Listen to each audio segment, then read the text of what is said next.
అయ్యప్ప స్వామి శరణం, అయ్యప్ప స్వామి శరణం, అయ్యప్ప స్వామి శరణం. మాలధారణం నియమాల తోరణం, మాలధారణం నియమాల తోరణం.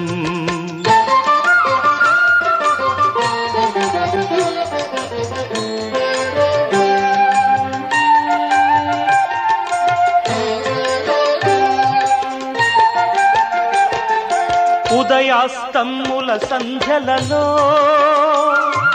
పురుషార్థత్రయ సాధనలో, చతుర్వేదముల రక్షణలో, పంచభూతముల పంజర శుకమై, ఆరు శత్రువుల ఆరడిలో పడి, 7 జన్మలకు వీడని తోడని నిన్ను